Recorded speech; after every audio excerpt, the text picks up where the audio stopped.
चित्रकूट में तुलसी पीठ के संस्थापक 75 वर्षीय रामभद्राचार्य से जुड़ी हुई बड़ी खबर आ रही है।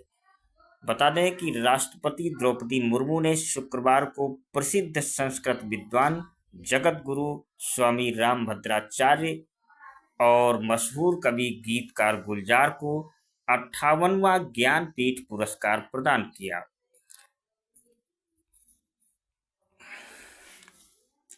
चित्रकूट में तुलसी पीठ के संस्थापक 75 वर्षीय रामभद्राचार्य प्रसिद्ध हिंदू आध्यात्मिक नेता, शिक्षाविद और 4 महाकाव्यों समेत 240 से अधिक पुस्तकों और ग्रंथों के लेखक हैं।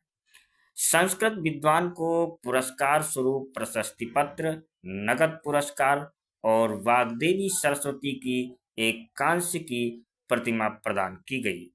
पुरस्कार समारोह को संबोधित करते हुए राष्ट्रपति ने संस्कृत साहित्य और समाज के लिए रामभद्राचार्य के बहुआयामी योगदान की सराहना की। उन्होंने कहा, रामभद्राचार्य जी ने उत्कृष्टता के प्रेरक दृष्टांत प्रस्तुत किए हैं। आप बहुमुखी प्रतिभा के धनी हैं और आपका योगदान बहुआयामी है। दृष्टिबाधित होने के बावजूद आपने अपनी दिव्य दृष्टि से साहित्य और समाज की असाधारण सेवा की है। आप एक सहज कवि हैं। राष्ट्रपति मुर्मू ने कहा कि आपके द्वारा लिखा गया संस्कृत साहित्य विपुल और उत्कृष्ट है। आप दिव्य भाषा संस्कृत के असाधारण उपासक हैं। भारतीय परंपराओं के सर्वश्रेष्ठ व्याख्याकारों में आपका विशेष स्थान है। उन्होंने पाणिनि की अष्टाध्यायी की व्याख्या के साथ साथ ब्रह्मसूत्र, भगवद गीता और प्रमुख उपनिषदों पर उनकी टिप्पणियों के लिए उनकी सराहना की।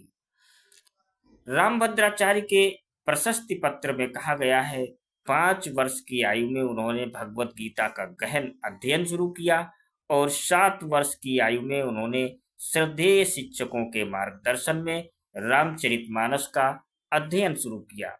भाषा की उनकी व्यापक समझ और संस्कृत में सभी परीक्षाओं में दक्षता से उन्हें विश्वविद्यालय की पढ़ाई में शीर्ष स्थान और स्वर्ण पदक मिला। इससे कई विद्वानों और शिक्षकों ने उनकी बुद्धि और रचनात्मक क्षमता को पहचाना। पद्य, कविता, पत्र, गद्य, छंद रचनाओं, संस्कृत साहित्यिक कृतियों के लेखक रामभद्राचार्य को अन्य सम्मानों के अलावा 2005 में साहित्य अकादमी पुरस्कार और 2015 में पद्म विभूषण से भी सम्मानित किया गया है।